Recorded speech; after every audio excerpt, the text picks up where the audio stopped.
I don't know about you, but I remember the day I got my hands on Lego Batman 2, and I remember it being the day I realized video games are awesome. This game completely revolutionized Lego games, and I'm very excited that today I get to explore how it did so in today's episode of Lego 100% Games. Lego Batman 2 is the sequel to the critically acclaimed Lego Batman. The first Lego Batman did so many things well, like the great combat system, the suit system, and being the first Lego game to host its own original story. It also has Batman, and who doesn't love Batman? With all this hype, TT likely knew that there would be a lot of pressure on this release, and boy did they deliver. Everything I can praise the original for, this sequel does everything just as well. And if you couldn't tell by now, I fell in love with it. But that was 13 years ago at this point. Damn. So today I must rediscover the wonders of what is Lego Batman 2. And to counteract any of my blind nostalgia, I will be bringing one of my little brothers along to live peak. But before we can get into that, I'm trying to 100% all of the Lego games before I reach 5,000 subscribers. If I fail, I will have to get a Lego tattoo of your guys' choice. And on top of that challenge, for you guys, by the end of the year, if you get me to 1,000 subs before 2026, I will get 100% on my least favorite Lego game in one super long stream. So basically, subs so I can suffer. Alrighty, so we're able to hop straight into this game where we see the fortuitous Man of the Year award is going to be announced, and it's Lex Luthor versus Bruce Wayne. Oh, by the way, there's voiceover now. Bruce wins because he's awesome, but then the Joker hijacks the whole award ceremony. The Joker's with a bunch of villains which you may know and you may even love. The Joker takes the stage and starts a speech, but then Batman shows up. It's time to stop all this madness. We first start off with an amazing boss battle with Harley, because sarcasm aside, this boss battle is bunda. It's a rinse and repeat till we knock her out, and then afterwards we go into the pit of the stage where we discover Riddler is in this bad boy. So now we must follow him. This is when we get the first suit of this game, the sensor suit, which gives us the powers to go invisible and see through objects. Speaking of seeing through objects, we catch Riddler through this wall and knock him the freak out. Now we're onto the lobby of the theater where Robin unlocks his acrobat suit. This gives him the ability to do acrobatic double jumps and turn into a hamster-like ball. Two-Face pops out and we use the ball mechanic to bring down the chandelier he's on to knock him the freak out. Now we move on to the Joker. This is a silly fight where you punch him until he shocks you, and we gotta use the other character to attack. We assist him in getting to the stage so we can aura farm while ziplining down to him. Unfortunately, he was prepared and had a speedboat locked and loaded to go. So the level concludes with Joker on the run. Now we are set into Gotham's open world experience, which is awesome. I also moved my camera to the center because I thought it would be less in the way during the split screen sections. That may or may not work, but there is no way of telling until we move on to the next level. We hop in the Robin helicopter, but Robin sucks and crashes the thing due to a little bit of light glare. So we have to go through and rebuild it. This involved what is an overly lengthy section where we have the privilege of unlocking the power or demo suit from the last game, but now it has the addition of super strength and it can shoot rockets. We also unlock Robin's magnet suit, which was given a cooler design, but the magnet animations get a bit more annoying. But who cares, because we finally rebuilt the helicopter and it's time to chase Joker. The vehicle levels in this game are actually really good in my opinion. It has a lot of going in circles while shooting at vehicles or missiles, but I think it feels like it's more riveting while you're doing it. One thing leads to another. We get to the carnival and we have an epic last stand fight against the Joker, where we inevitably smush the Joker and capture him. Then all of a sudden Superman shows up like a punk rocker and we learn about Batman's hatred for Superman, which is so strong that it ends the level. We see Lex Luthor break the Joker out of Arkham, which is about as secure as a bread box. Lex lets Joker use his big laser gun, which directly only targets black things like, well, I'm not gonna finish that one. Joker uses it to break out all of the evil criminals, and they go their separate way, leaving Arkham in chaos. Batman and Robin must head that way to check it out. We get to the prison, we see that all the escapees are driving all willy-nilly around the maze, which makes me question why this super secure prison has a maze, but whatever. This level isn't too bad. Nothing really happens though, other than stopping a bunch of villains and unlocking the bat suit, which is like a combo of the sonar suit and the glide suit from the first game, which is epic. We also unlock Robin's ice suit, which basically makes him Mr. Freeze, but that doesn't do too much throughout this game. We ruin those villains' fun, and the level is donezo. Now that the outside is cleaned up, we must go inside Arkham and fix anything that may or may not be out of whack. First order of business is unlocking the hazard suit, which lets Robin suck up and spray out liquids, and this suit is used a lot throughout this game. Then unlock the electricity suit shortly after, which allows Batman to take electricity and transfer it. This suit also goes triple platinum when it comes to using it in this game. I don't mind this section too much. It's decent at best. One thing leads to another, and Robin is using the free suit again after I just talked all that mess about it. I do a pretty cool skip, which probably took off about 10 total seconds, and we move on to the next level of Arkham, but all that time saving was ruined after somehow JP managed to fall out of the elevator, soft locking the level. Patience is key. Oh my god! Anyways, we make it back. Blah blah blah, we fight Scarecrow and the level is over after taking a sample of the glowing brick caused by Lex. Alright, prepare for what is a 40-minute extravaganza of a level. We see traces of the mystical, magical, glowing brick pieces at Ace Chemicals, so we check it out. We then make it inside and the dynamic duo decides to take samples of the chemicals inside. This is all we do in the first section of this level. This is until there's a giant explosion, so we need to get the freak out of Dodge. That is what this entire like 15-minute section is. After making it through the rubble, we fall, but then we're saved by Superman. Now with Superman in our squad, we're able to continue our objective of getting out of this jaunt. JP also finally gets to play as Batman, as I am too occupied playing as Superman to be concerned with the aura points. We make it onto the roof and we use the water tower to cool off the building. Superman leaves us and we conclude this level after 43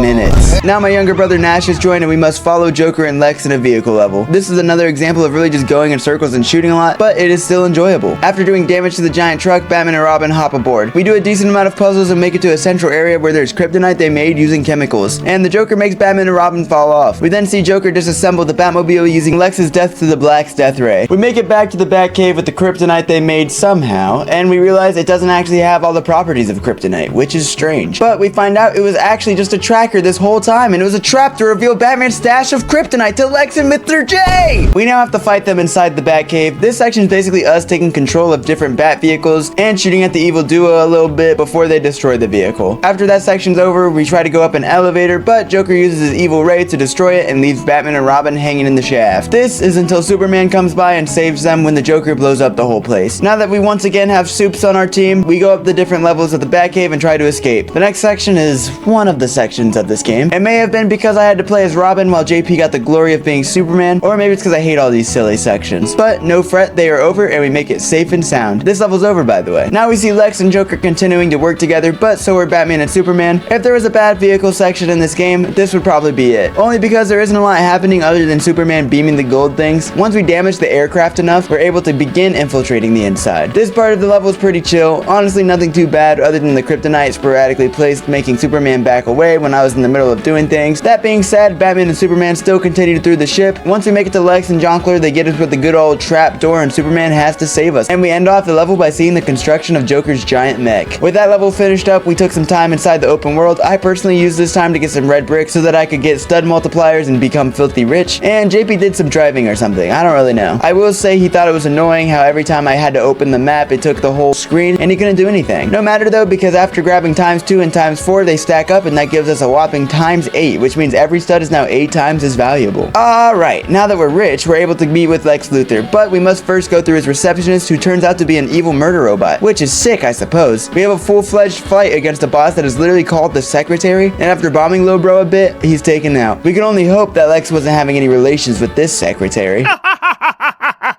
Anyways, we continue through Lex's big tower doing various puzzles involving the two heroes' strengths. We eventually had a cool mech fight, but it turns out to be super rinse and repeat, so that wasn't very snazzy. Now it's time to get to face Lex and Joker, but they instantly take us down and reveal the final product of the giant mech. Then they flatten Batman. This made JP very sad, but it's okay though, because it turns out Batman and Superman switched places. Now it's off to stopping them. By the way, this plot twist blew his mind. Alright, on to the next level. We've caught up with the mech as they fly towards Gotham. We have a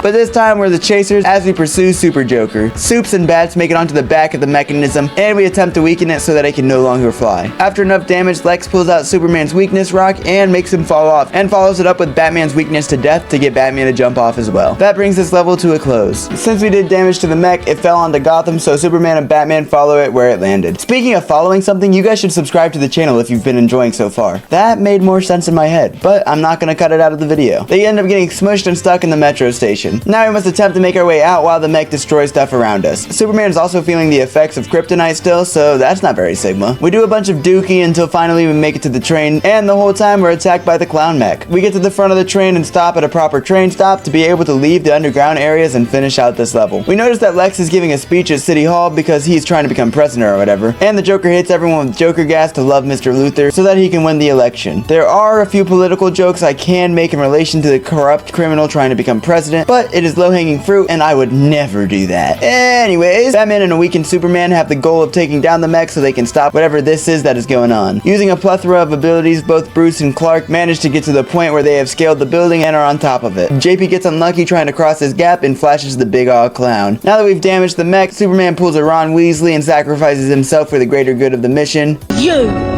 Not much help though, because Batman still gets beamed until Robin saves the day in a multicolored Batmobile, and this then ends this level. Now we get a chase! And let me repeat, a chase.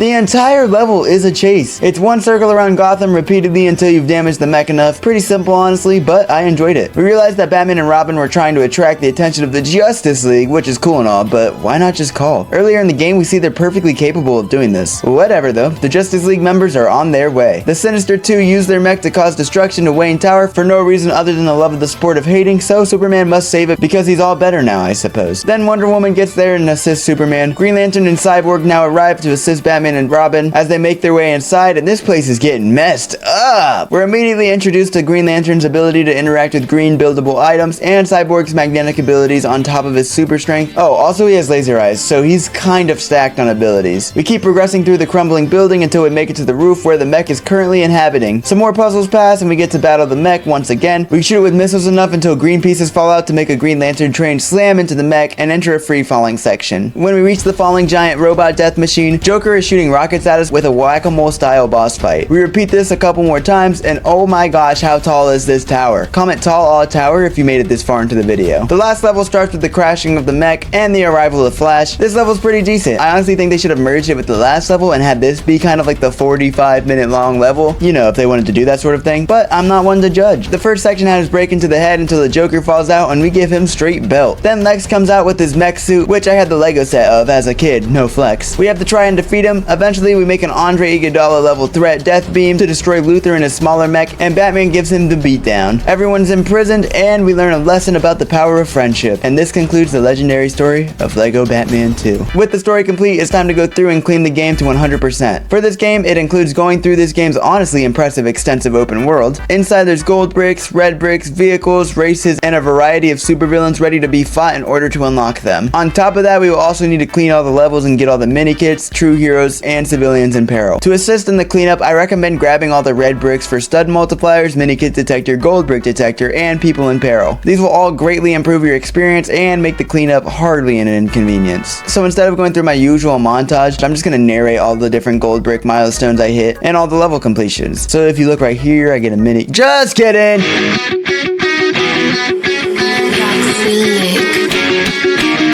I start the cleanup process by unlocking the characters I'll need. Then I go through and start cleaning levels, I'm talking all 15. I go through this level, and this one I'm starting to feel complete. I did the cleanup alone, I didn't want to be weighed down by JP. Oh, I love Lego Batman 2. And I'm done with the levels. I'm playing the open world and I'm feeling so okay. I've got so many girlfriends, but there's so much time left to play. I'm going through each area and doing the bonus level. And once I've got Supergirl, I've got the 100%. Overall, I had so much fun with this game. Every single playthrough I've ever had of this game's story has been utterly peak. The game genuinely has good writing that's able to introduce all the characters to kids in an especially friendly way with the introduction of voice acting. In terms of content inside of the levels, I think the game does a really good job with the variety. One level might be kind of on the more boring and linear side, but they excel in balancing it out with a dynamic level. Now it's time for the most important part. What did JP, the target audience of this game, think? Alright, what'd you think of Lego Batman 2, JP? fun? No, he actually enjoyed it a lot, but he just came from soccer practice and I forced him to be in this video. Back to my thoughts, this game also has a better character roster than the first game, considering it has the same characters but now with the addition of the Justice League. And now it's time to move on to our negatives. This game has a god-awful open world flight system. It's very clunky, sensitive, and can bring forth crash outs on even the most level-headed of days. The gold bricks in the city also tend to be pretty repetitive, which can get monotonous. Also, this game introduces the split screen bar, which at times works amazing, but randomly will become the most disorienting thing of all time. Then my very last gripe is, why did I work for near 14.5 hours just to unlock freaking Supergirl? She's just a woman reskin of Superman for all of those gold bricks. That being said, I still had so much fun with this game. Now, I said in the last video we would see how all the Batman games stack up against each other, and I'm just gonna come out and say it, this one clears. I know some of my friends in the community will have differing opinions, but I want you to remember, this is just my opinion, even though my opinions are fact. If you think I'm an idiot who has no clue what he's talking about, feel free to comment below and let me know, and make sure you subscribe so I can humiliate myself with a nice Lego tattoo. Thanks for watching the video. Once again, if you like this video, it would mean the world if you could show it love and hit that like button. And if you really liked it, please subscribe and check out my other videos. If this video made you feel something, send it to that really attractive Hot Topic worker so I can allow her to ruin my life.